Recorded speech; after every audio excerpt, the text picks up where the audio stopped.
Iraj Saniee from the Laboratories, Alpha Evolution. Dr. Saniee heads the math networks and communication research department of the Laboratories in New York. He received his PhD in Operation Research and Control from the University of Cambridge. His interests are various, in particular distributed optimization, self-organizing systems, and distributed control for emerging networks.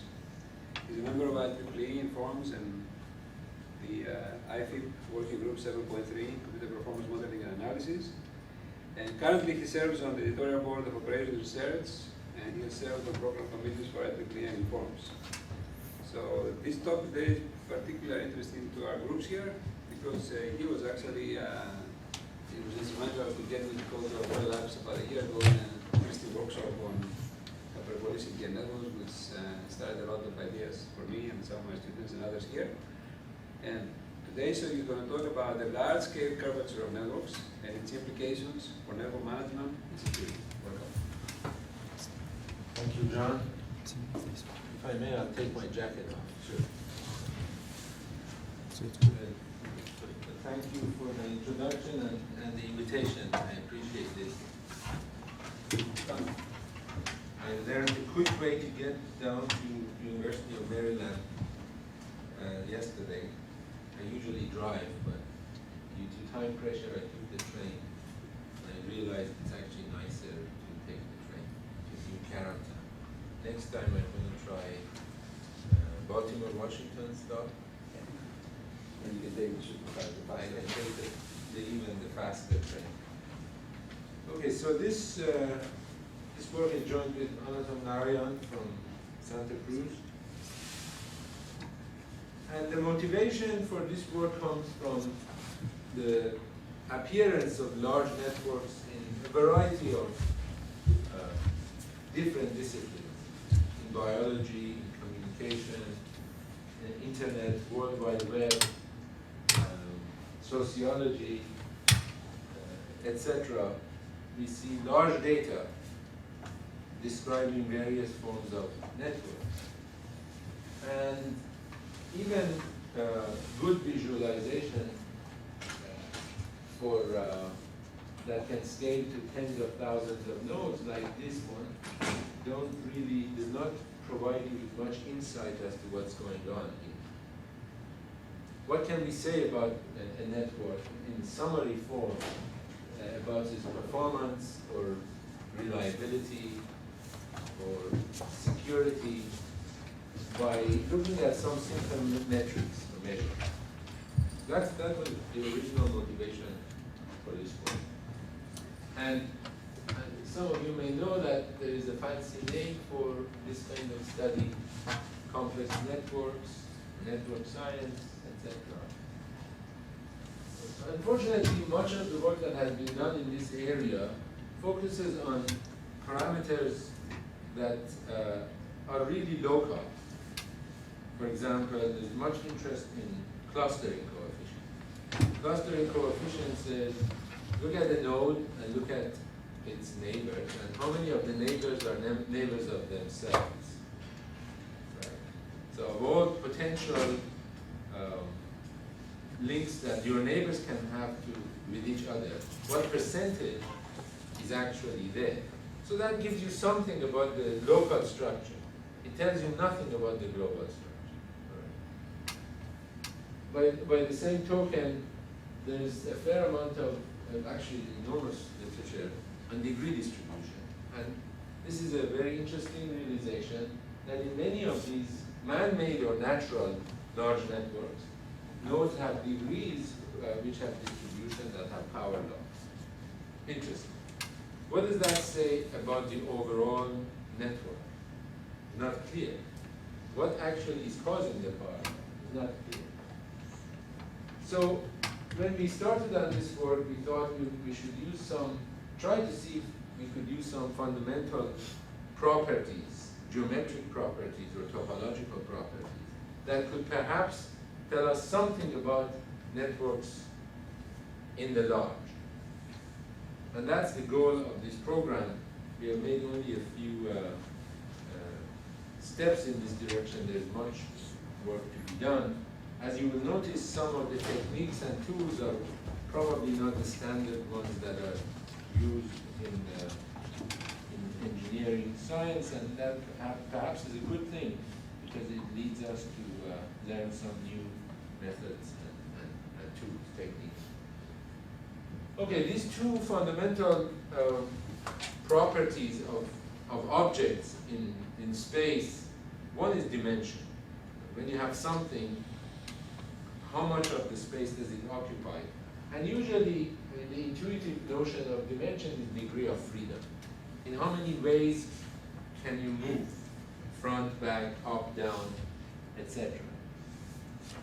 So there's a natural way to understand this without having a geometric picture at hand. Let's start with regular grids, like a square grid or a hexagonal grid or a triangular grid. So what we do is to start from any node and count how many neighbors it has. That's a distance of 1. And how many neighbors of neighbors it has. That's a distance of 2. And how many neighbors of neighbors of neighbors it has. That's a distance of 3. And call this the total number the volume. So that's the volume starting from a given node. And you notice that in the square grid, when there are 4 neighbors, 8 neighbors of neighbors, 12 3-hop neighbors, 16 4-hop neighbors, and they all scale like 4, the degree of the node times 1 to the 1, degree of the node 2 to the 1, degree of the node 2 to the 1, etc. And for the hexagonal, it's 6. For the triangular, it's and so on. And in higher dimension, we have similar relationship until you figure out that in dimension d, the circumference of a ball of radius r is r to the d minus 1. So if you integrate that all the way from 0 to distance d, you get a scaling of r to the d in dimension d, which tells you that the volume within a distance h scales like 8 to the d, and similarly the distances between node pairs scale like n to the 1 over d. Particularly in dimension 2, the grid distances, if you have 1,000 nodes, the average distance is like square root of 1,000. In dimension 3 is the third root of 1,000, etc. Okay, so that gives you an idea of how to go about. So dimension is embedded in the growth of this volume. Okay? So now that you remove the geometric picture out of this dimension, maybe we can apply this to a general network. So we take a network like this, very simple, and we start with node J. Green means neighbors, red means neighbors of neighbors, blue means neighbors of neighbors of neighbors. So we do the same exercise and we count. Okay? And then we start somewhere else. We start now at node E and we do the same exercise. We do B and do the same exercise. And remember, if volume scales like R to the D, then if we do a log-log plot, we see a slope D. So we do the average slopes for all these points, and for this puny little network, we get dimension 1.7. So it's a little bit less than 2. Kind of makes sense because this is more than one dimension clearly. It doesn't fit on a line. It comfortably fits inside an R2, and this intuition tells us actually fits inside a space that has dimension 1.5. So this is obtained by averaging? Or Yes. Averaging over all the initial. Okay, so now we have a notion of how to find out what the dimension that this network sits in looks like. So now we can take a real network. This is the IP layer network of a whole bunch of service providers across the globe, as measured by Washington University in a project called Rocket Fuel from 2002 to 2005. It's an NSF-funded project. they actually instrumented the internet and measured neighbors and so on. So this is the typical, think about a dozen networks. The number of nodes varies from a few hundred in this one, BSNL, which is in India. It's a small backbone, to one of the largest, about 10,000 nodes in the US. So we do the same exercise.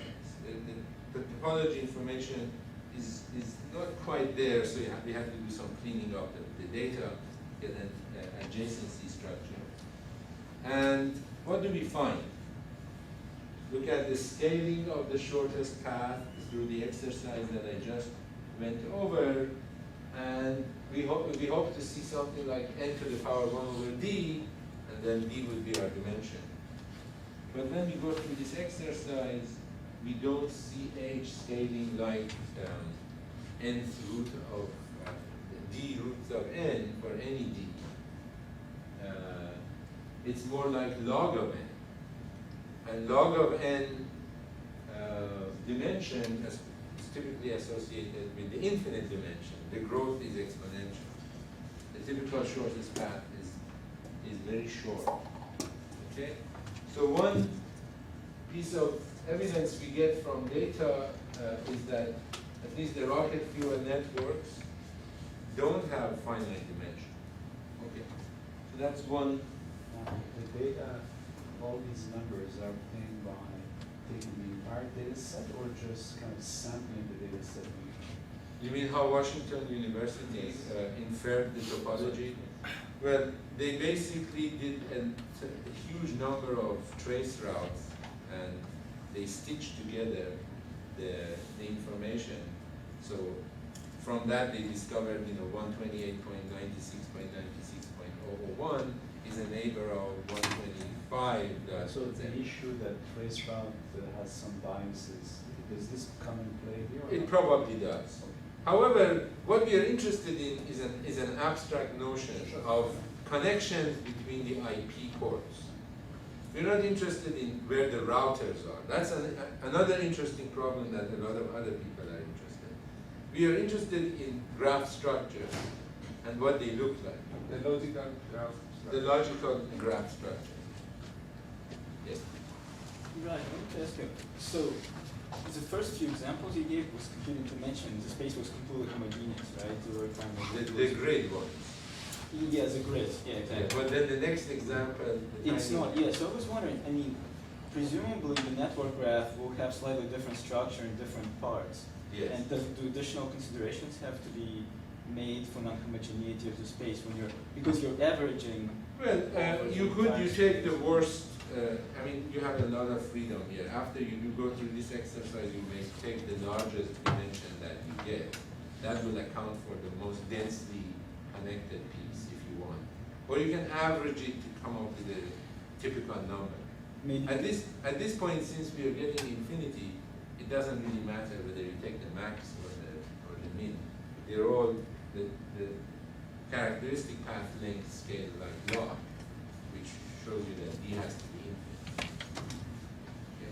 That was the key point I wanted to emphasize. However, that's not universally true. You can look at some other data.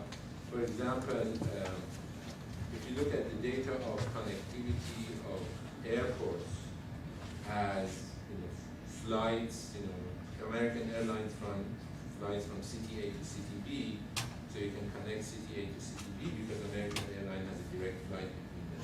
So you can create a network of airports and the connectivity from the American Airline point of view or from United Continental. And that graph, I understand, if you did go through this exercise, you get an embedding dimension that's less than infinite. Roadworks in the US would probably have dimension less than infinite. So it would vary. So curvature. So what is curvature at the most basic? There are lots of very sophisticated definitions of curvature. You don't want to get into that. Differential geometers will give you very refined cross-sectional curvature, average curvature, etc. But suffice it for the time being to just remember curvature in some sense is how much we deviate from the flat. As if we have a notion of what it means to be flat. And I'll explain that in a little bit. So let's start with something that we all understand intuitively, which is polyhedron. Okay? An object with well-defined faces in three-dimensional space. And let's define the curvature of a vertex to be by how much there's an angular defect. So you look at the vertex V, and in this particular example, there's a bunch of triangles that subtend to this vertex V, and you add up the angles at V, and then you subtract that sum from 2 pi, and that's by how much you have a shortage before that the polyhedron at vertex V would have been flattened out.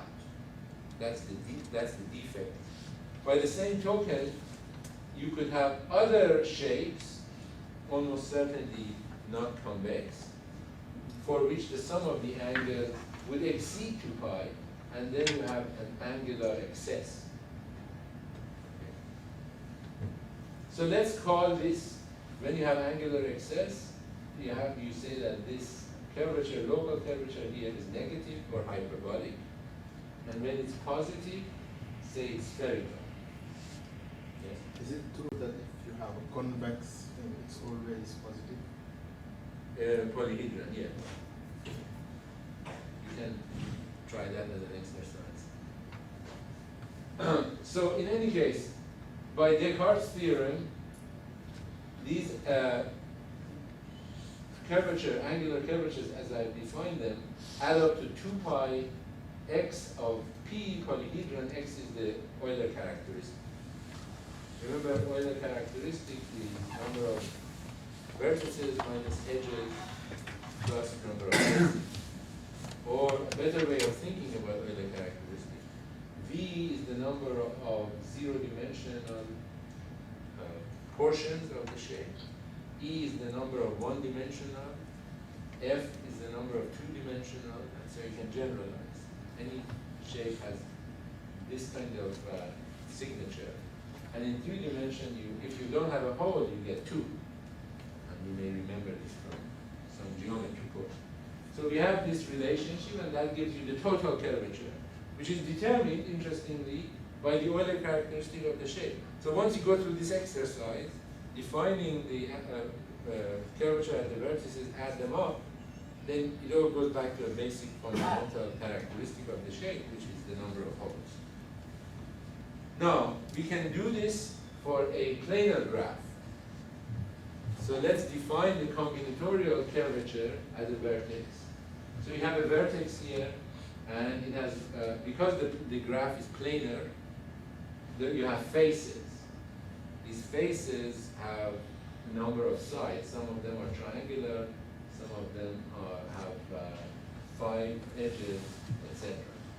Now, we pretend that when you have a triangle with a vertex as B, it's an equilateral triangle. It's a combinatorial object, so we have some degree of freedom how to treat this. So we assume all faces are regular. They're all regular polygons. Therefore, in this vertex, you have pi over 3 because it's a triangle. You have pi over 2 because we pretend that this is a square, etc. So then we do the same trick as we did before, add up these angles and subtract from 2 pi to give you a curvature.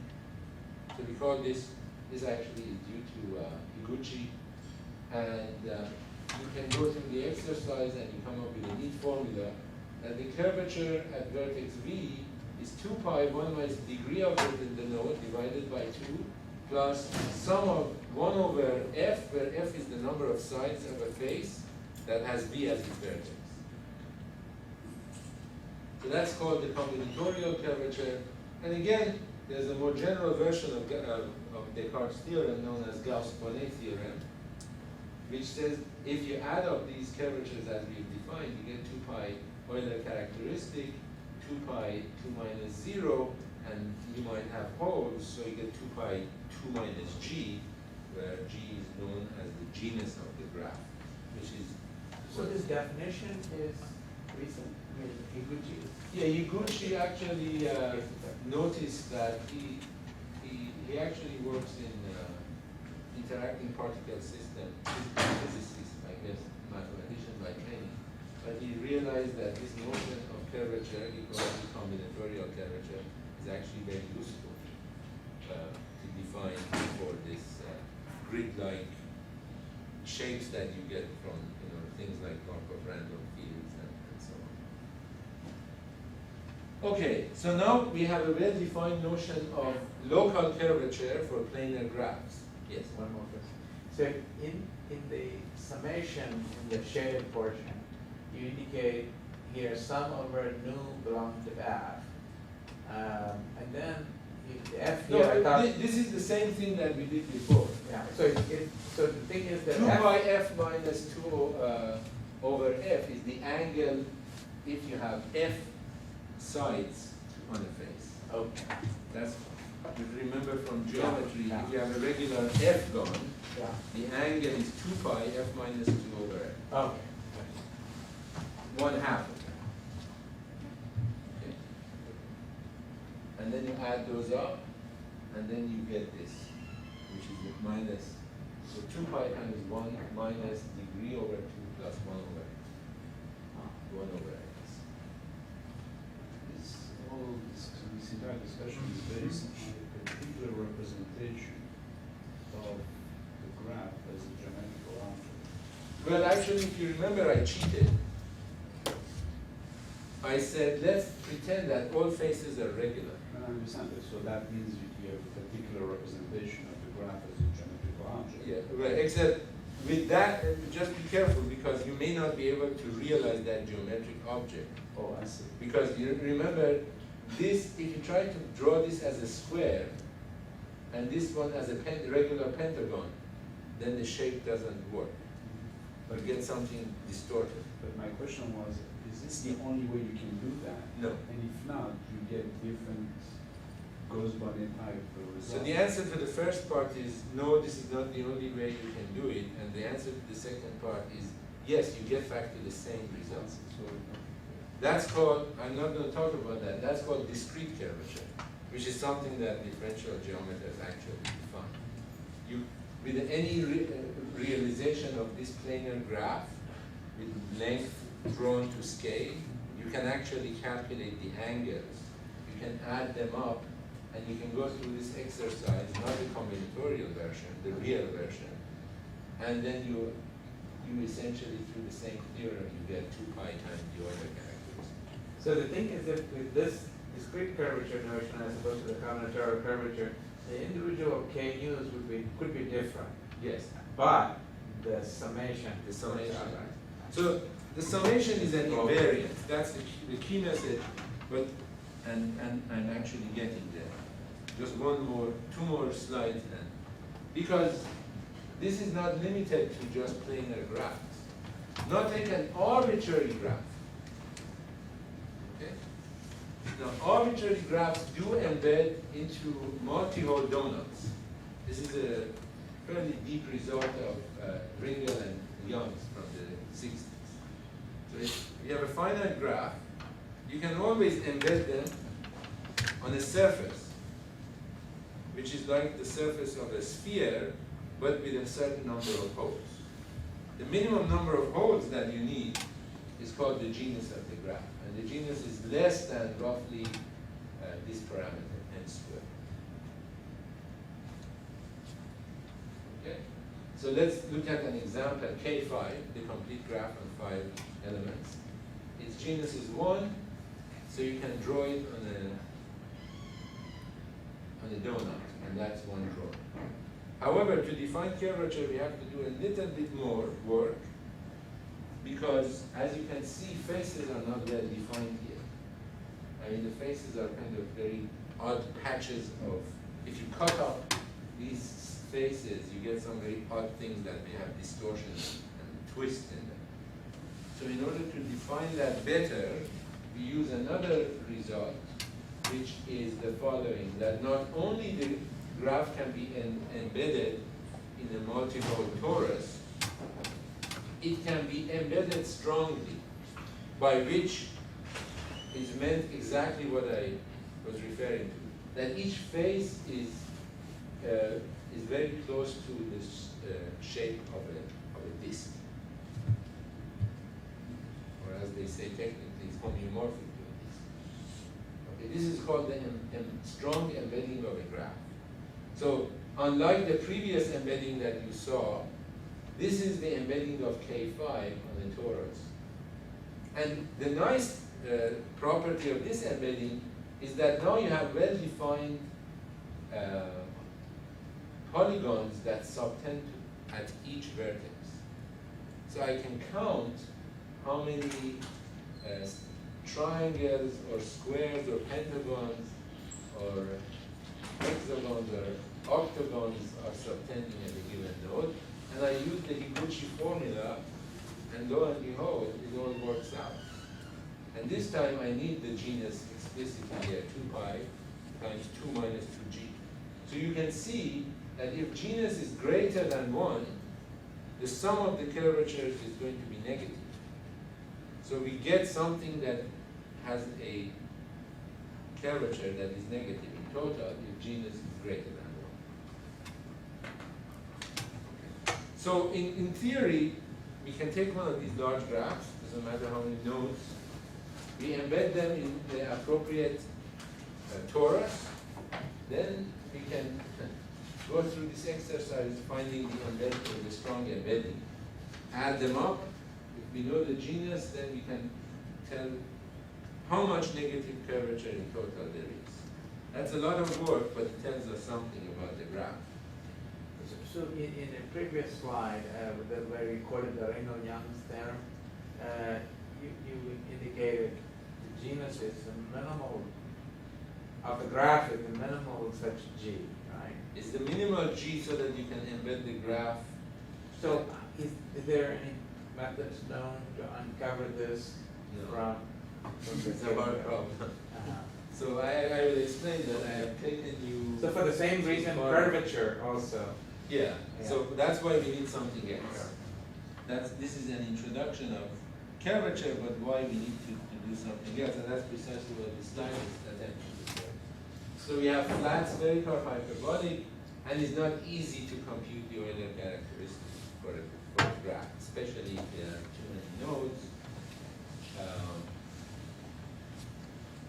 So we may have, it looks like our program of looking at these nice fundamental invariants, such dimension, and curvature may have hit the brick wall, because dimension turned out to be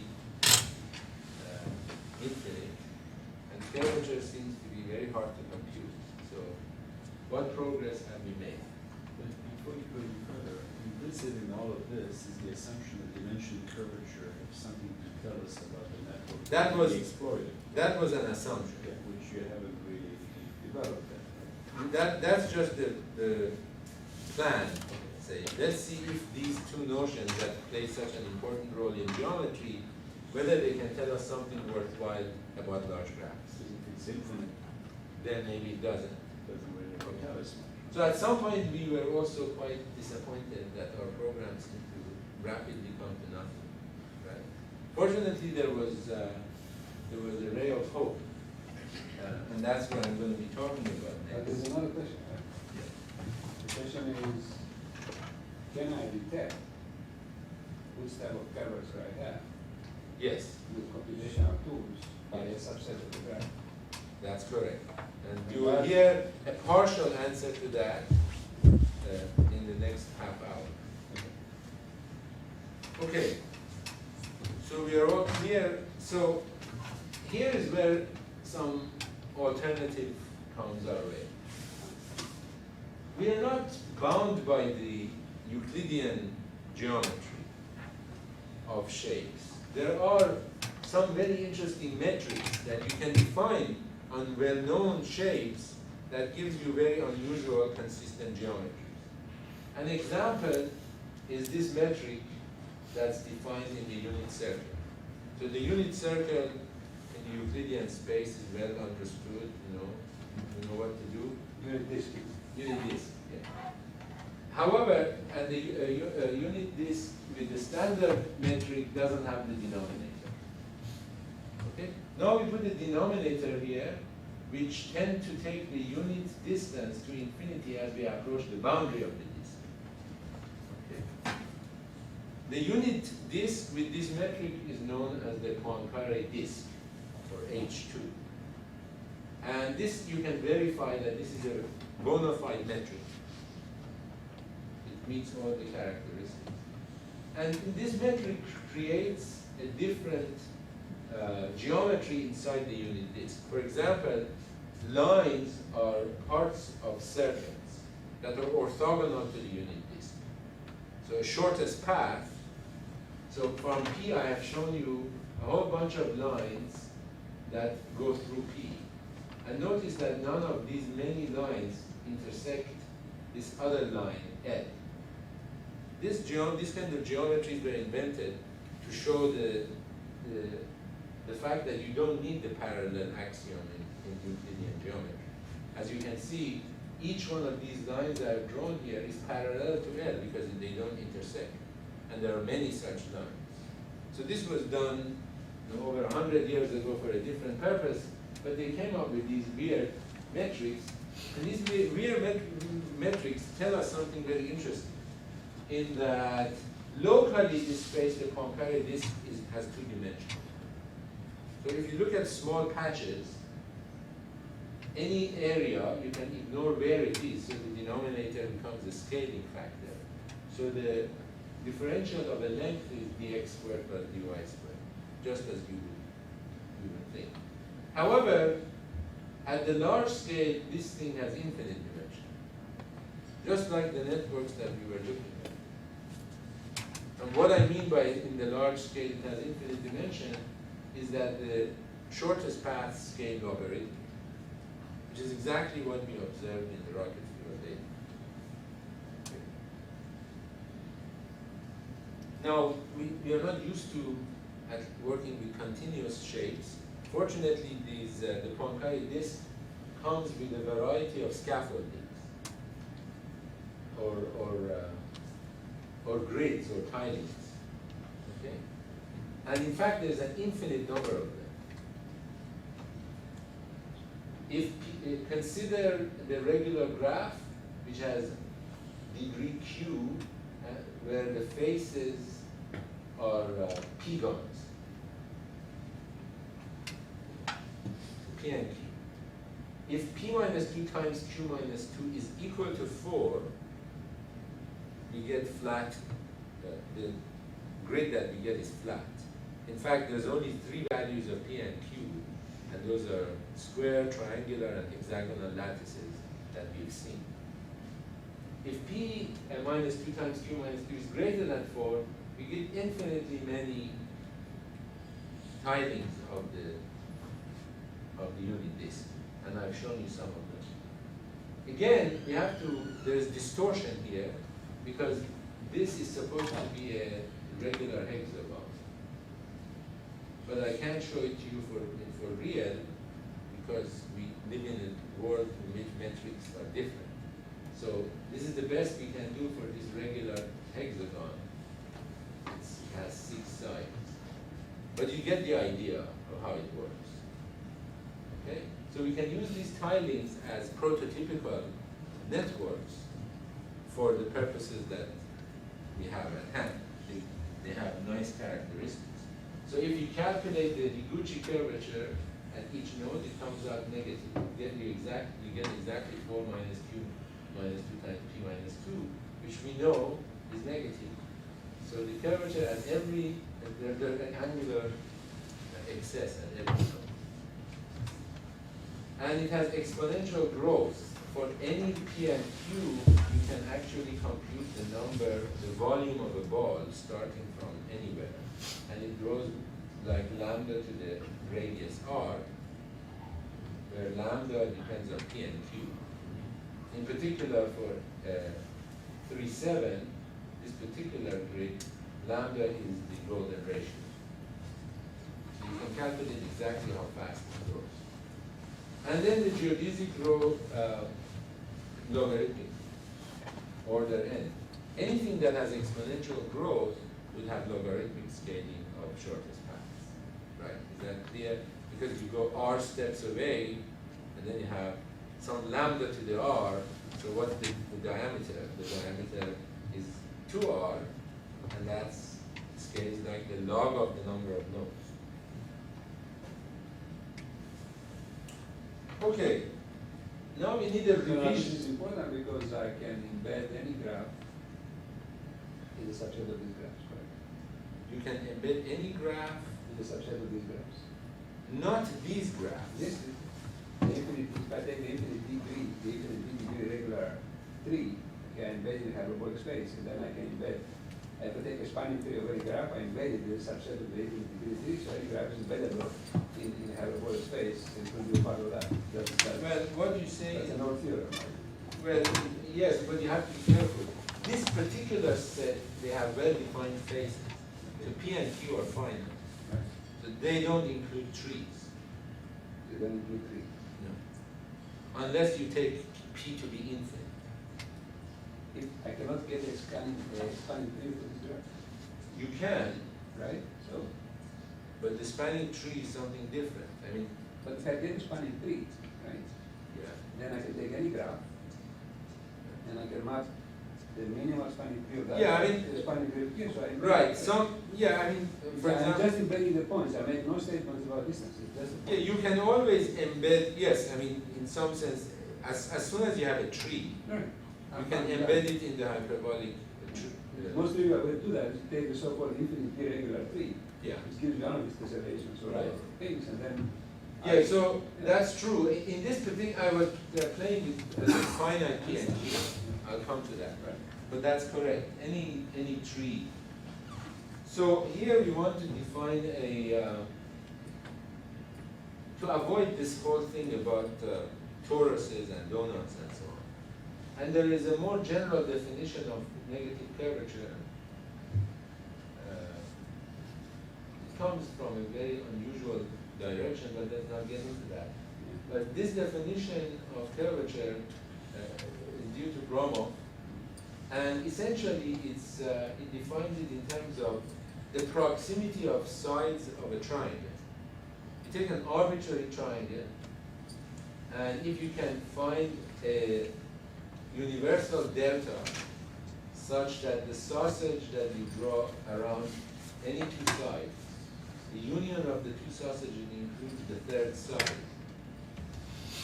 If that is true for a fixed delta, then the space is called hyperbolic in the large.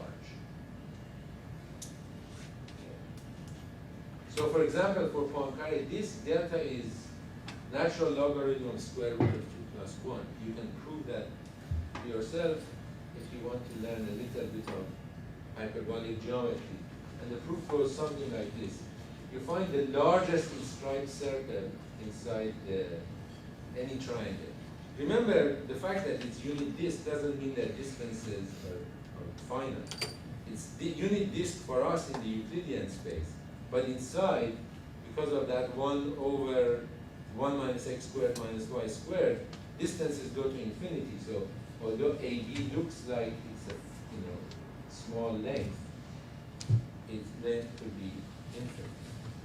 So in order to find the radius, in some sense delta, in the sense of Gromov, the radius of the sausage, if you like, is related to the radius of the inscribed circle. And the radius of the inscribed circle here is achieved when A, B, and C go to the infinite boundary of the Poincare disk. And the area in hyperbolic in the Poincare geometry is equal to pi minus some of the angles of the triangle. That's a very nice result, by the way. In our Euclidean space, determining volume, you have to do a lot more work. In hyperbolic geometry, all you need is the angles. You add them and you subtract from pi, and that gives you the area of the triangle. To maximize the inscribed length, you have to take A, B, and C to the boundary, and then the angle at alpha, at A, B, and C go to 0. So this is a triangle with all angles 0, and it has the maximal area. Okay. Anyway, so this is the different notion of curvature. It's to do with the large scale structure. Okay, and in this regard, it's a much more practical guide to us than calculating the genus of a graph. At least you can draw lots and lots of triangles and see how the shortest paths behave, which is precisely what we did. Okay, so these are the rocket fuel data up here, and this is the node number. This is the number of links. This is the diameter. We took some standard models just to benchmark. So this is hyperbolic 3-7 grid. You saw that. The Baras, Albert, Watts, Strogatz, triangular lattice, square lattice, and the random graph due to erosion rate. So we took these examples just to see how our machinery works, because we understand something about these particular instances. These are the ones we want to understand up there. Okay, so what exactly is the program? And this is a picture of this little garden of networks. Okay. A lot has to do with the drawing package. If I use the different drawing package, you'll see a different picture. So as long as you use the same drawing package, you see a certain set of consistent images. But still, this one looks very weird. It almost looks like a star, but it really isn't. Okay, so what is our program? Oh, okay. So you probably know about these other, just to introduce Watts and Strogatz. It starts with a grid. You can see the net. We start with a chicken wire, if you like, a net. And then occasionally we take some of the vertices and join it far away. So that really makes a hash of your chicken wire. Okay. Then you have the random graph. You have n nodes and fixed probability p that any pairs of nodes are neighbors. So it's very easy to generate. And then the Barabasi algorithm is the so-called preferential attachment, where it's a dynamic structure where new nodes are added, and a new node will attach itself to the node with the highest degree, with the highest probability. So the degrees of nodes are the weights that the new arrival will attach itself. Okay. So these are some of our. Okay, so what is the program? Dimension, we do the ball test. We start with random nodes, you grow the ball and see how the ball grows. And curvature, we do the triangle test. We take arbitrary points A, B, and C, look at the shortest path and see how close the shortest paths come to relative to each other. Overall triangle. Ideally. That's a lot of work. Yeah. That's why I'm asking the question. Yeah, we can be detected. Well, for these networks we could. But that's because 10,000 was the maximum number. Even then we had to do a little bit of sampling because 10,000 squared, a cube is a large number, so we did some sampling. Anyway, the ball growth test, the rocket fuel data passed that test with super flying colors. You look at how fast they grow. Even faster than our prototypical hyperbolic. Of course, that can be arranged by changing the degree of the hyperbolic structure. But the point is that growth is very fast, and the diameter is very small. Something that we all knew anyway. TTL, routing is performed with a time-to-live parameter in each IP packet. And usually this parameter is set at 22.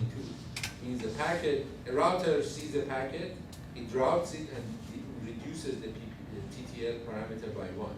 And if a router sees a packet where TTL is 0, it says, okay, this packet has been wandering around for too long, I'm going to drop it. So router designers already knew that they're going to be dealing with a small world network, because with hundreds of millions, billions of IP addresses and hosts, the diameter is no more than 22. Interesting. In fact, so we knew this already, but we know it in a different way now. So that dimension, that confirms once more the dimension issue. And this is the triangle test, or what essentially, for each triangle we plot on the x-axis the shortest side of the triangle. So the shortest side in some sense tells you how big the triangle has become. Because if the shortest side is 10 hops, then you're looking at least 10 hops for the other two. So this is a big triangle. And as you can see, and then the h, the height is the probability distribution of how many deltas you get. Now this on the left you see rocket Probability distribution of how many deltas? for a given L. Oh, it's not really, yes, I guess. So x-axis is the shortest length, Yeah. y-axis is delta, and the z-axis is how many deltas for that L you get. To cover? No, you just measure triangles.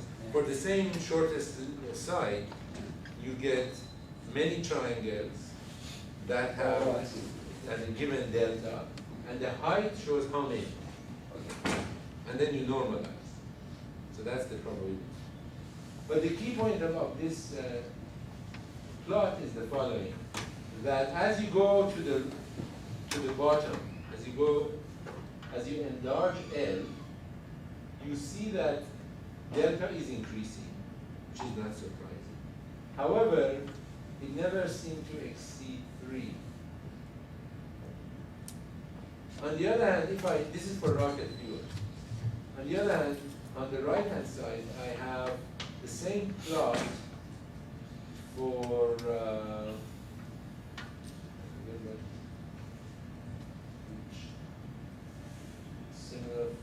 for this is a lattice. This is a triangle.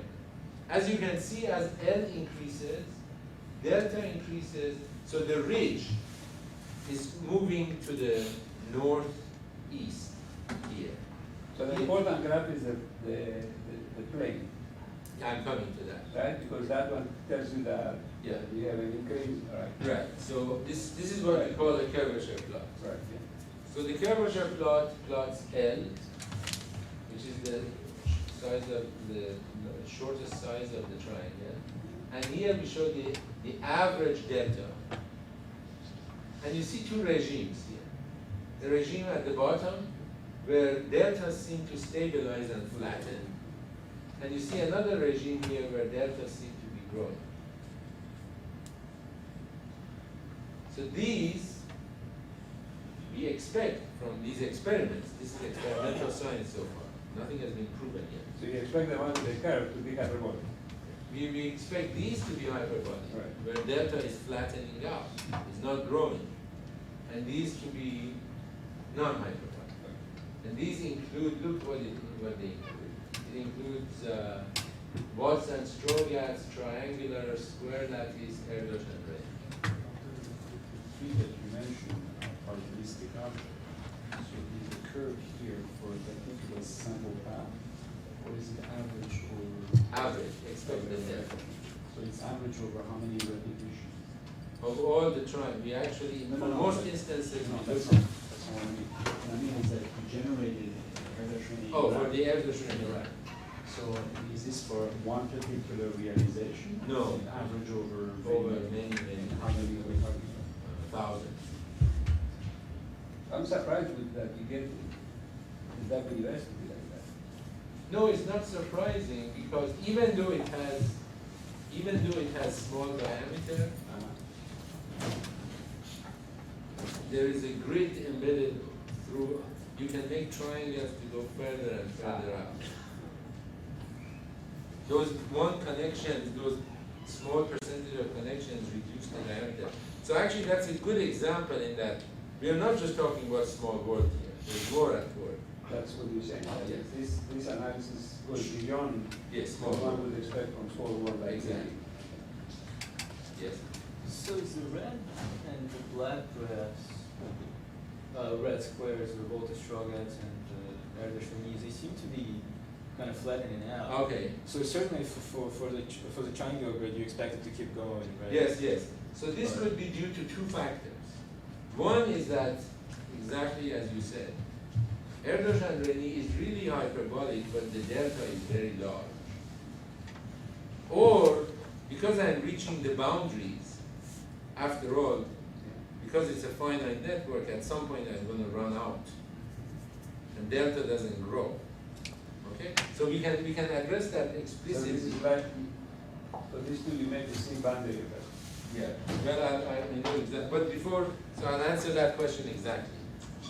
Do you know if there are any results say about tree-like structure in the Iraj Saniee model at large scale? Does it become tree-like? I'll come to that too. But I have 5 minutes and many things to come to. You can take more. Okay, 3, 6, 7. Okay, one key question is that, okay, so maybe we have experimental evidence that the Iraj and the rocket fuel data have these hyperbolic properties. So what? What does it tell us? Going back to the original plan, on one's question, why did we pick these two? Well, it turns out that there's something significant that hyperbolicity tells you. Number one, it tells you that like all trees, by the way, trees are the archetypal, prototypical examples of hyperbolic structures. For trees, delta is 0, because if you pick a triangle ABC, the sides collapse on each other. So the thinness is 0 thin. Right? So trees, if you want to have an example in mind of what is a hyperbolic structure, a tree is the prototypical example. And of course, in tree, you have order n squared scaling, right? Why? Because if you have n nodes, you have roughly n squared flows. When we say scaling, we mean that there is 1 unit of flow between all nodes, each node there. And we count how many flows go through each given node. So the exercise is you take the network, you associate 1 unit of flow between all nodes there, then you route it on its shortest path, and then you count how many of these shortest paths go through a given node. But there's no notion of time here. No. Just total aggregate flow. Yeah. This flow is just a collection of, or load. And order n squared just means it's really as bad as it gets, because there is no more than n squared flows to deal with. In fact, there's n choose 2 flows to consider. So this is as bad as it gets. And hyperbolicity actually has this. You can see almost for sure why trees, this is a regular tree of degree 3. And you can see that as you flow, there exists a small disk around the center which bears the brunt of all the flows almost. A fixed fraction of the total flow goes through here. Okay. And this is, hyperbolicity is good in the sense that it gives you the small world property, but it has these bad properties too. Congestion is one bad property. The other one is nodes are not uniform. Some nodes matter more than others. So these are not, some of the points have particular property. And again, actually this graph came before the previous result in terms of what happened. So we were looking at what is a particular property of hyperbolicity, and we noticed that load was behaving very differently in the hyperbolic graphs than non-hyperbolic. So in the square grid, load scales like n to the 1.5. And the way intuitively to understand why that is, roughly, suppose you have n nodes in a square grid. So that means it's a square root n by square root n grid. So the cross section has, the width is square root n. And then yet you have to flow, n squared flows through this.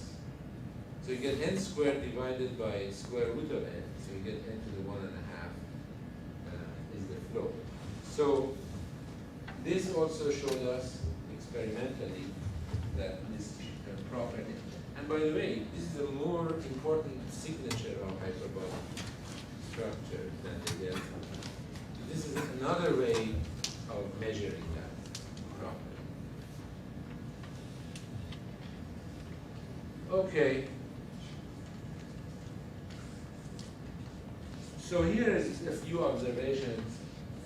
Even though shortest path, you may think that, okay, if we work with hop metric, meaning each link had weight 1. What if I cleverly assign weights on these links? Can I buy a lot? And the answer is number 1, no. You're actually going to do very long routing. For example, there is some work on, actually, Bob Kleinberg work on assigning. You can make networks look hyperbolic. What they didn't mean to do, what they ended up doing is they get some really long routes. Because if you're on the edge, on the periphery of the graph, if you don't want to come through the center, if you put the weights in a clever way, then you end up, this would have been 1, 2, 3, 4, 5, 6, 7 half, and it becomes 20, 30. So in the internet, if we do this kind of routing to avoid core congestion, you end up with links. You have to set TTL to 200 or 300 or 2,000. Of course, Cisco would love that because then they send even more routers. But I think there's a bunch of people who are supposed to be coming in. So at this point, I'll wrap up. Essentially, we get a taxonomy of graphs based on this analysis. And this is my current taxonomy. And we have proofs now. Iraj Saniee, we have a proof why it's here and not inside delta hyperbolic. A lot of these are fairly simple to prove. What is your meaning of small world map? Small world, there are many definitions, but the most general is that the diameter scales like log n. So you only deal with the diameter? Yes, some people like to say that also high clustering coefficient, but we don't insist on that because that's only based on the comparison with random graphs. What does it mean high? It's higher than random graphs, but it's really pitiful still. Okay, so I'm going to skip the proof of why Iraj Saniee model is not hyperbolic, but you can always look it up on the archive. It's a paper that we placed on the archive with all the gory details. It takes a lot of effort to prove some of these things, but the methods that we have come up with are pretty robust. Of course, scalability to millions of nodes is another, and sampling is another open problem that I would like to get into. Okay, at this point, I'm going to stop.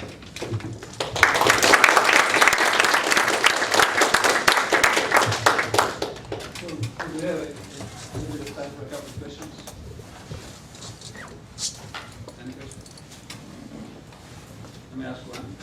Is there any reason why I want to invent network not to H2 but to H3? To H.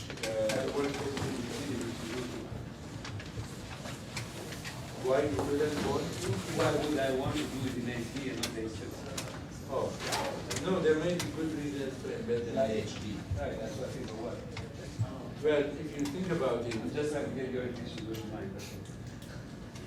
well, you mean in terms of coming of a metric that more naturally Well, anything you can say about why I would like to go to H3. I mean, the simple reason that is to do with the local dimension. Remember, even H2 is infinite dimension. So H3 or H4 are also infinite dimension. But locally, they have a higher dimension. So what is the most natural embedding? Is it locally like planar or our 3 or 3rd dimension? So that's the indication. Any other questions? So is there a way to compute local dimension on the graph? I mean, you talked about large scale, right? Yeah. Curvature, but is there some way to compute local? That's a very good question. And I don't know of a direct answer to that. All right, just thank you.